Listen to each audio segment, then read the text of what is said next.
no warning signs that I'm aware of. And it was a revelation that the White House had no intention of making public. President Bush was told in August that Osama bin Laden might be planning an attack involving the hijacking. Could have predicted. Nobody in our government, at least. August 6th, PDP. I believe the title was Bin Laden Determined to Attack Inside the United States. 70% of family members' questions were never answered during the 9/11 Commission report. Lee Hamilton and Thomas Keane said they were set up to fail. I mean, I'm a member of the commission. It's a scam. It's absolutely disgusting. The questions, Mr. President. The questions. Building 7 ablaze at the moment and apparently getting ready to collapse.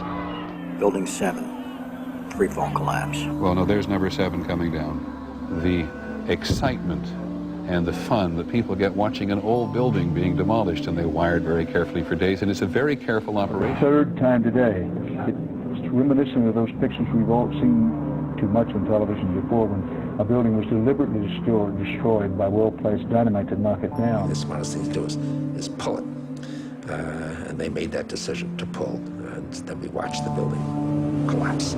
Jane, what more can you tell us about the Salomon Brothers building and its collapse? Well, only really what you already know. Details are very, very sketchy. We are getting information now that one of the other buildings, Building 7 in the World Trade Center complex, is on fire and has either collapsed or is collapsing. The Pentagon. Vanishing airplane. From my close-up inspection, there's no evidence of a plane having crashed anywhere near the Pentagon. The only site is the actual site of the building that's crashed in, and as I said, the only pieces left that you can see are small enough that you could pick up in your hand. There are no large tail sections, wing sections, a fuselage, nothing like that anywhere around, which would indicate that the entire plane crashed into the side of the Pentagon. Firefighters and police describing explosions. A lot of them. The secondary explosion. We've got numerous people covered with dust from the secondary explosion. Just floor by floor instead of popping out. It was if they had detonated.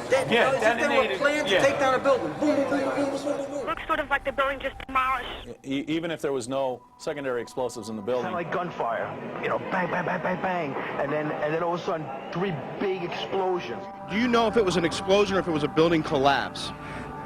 To me, it sounded like an explosion. Chief Albert Turry told me that he tried to get his men out as quickly as he could, but he said that there was another explosion which took place, and then an hour after there was another explosion in one of the towers here. Sibel Edmonds, FBI translator, breaking her gag order. All our intimate relationship with Bin Laden and Taliban. We did carry very intimate relationship with these people all the way up to September 11. Bin Laden was spirited into this military hospital in Rawalpindi for kidney dialysis treatment. The military had him surrounded. They were saying that Osama bin Laden had to be watched carefully and looked after.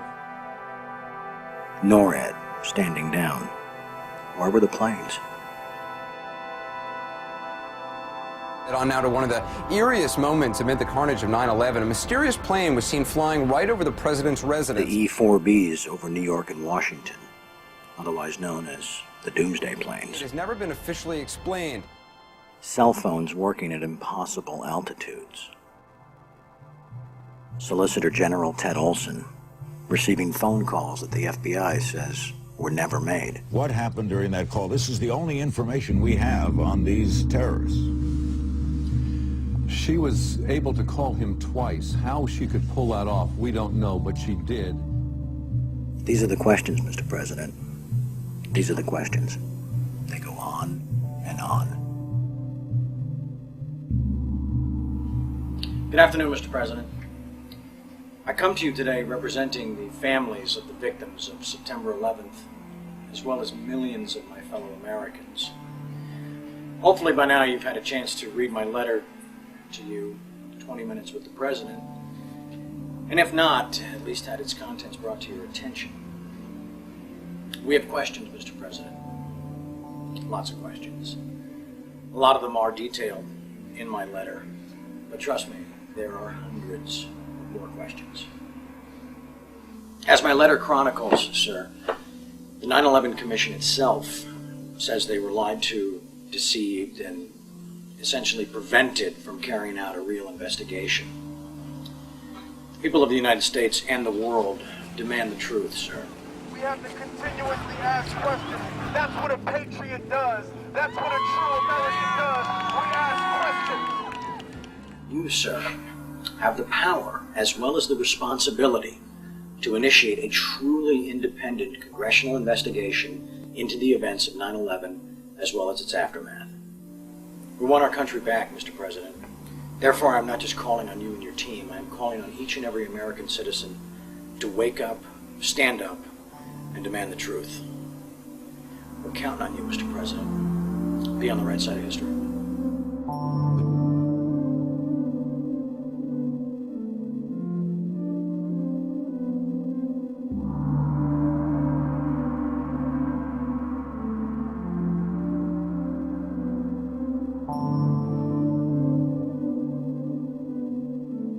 Are you now saying that they weren't asking to block an investigation? An investigation must not interfere with the ongoing efforts to prevent the next attack. Senator Tom Daschle said last week that you called him several times and urged him not to investigate the events of September 11th. Tom's wrong. He has, I think, in this case, let's say a misinterpretation.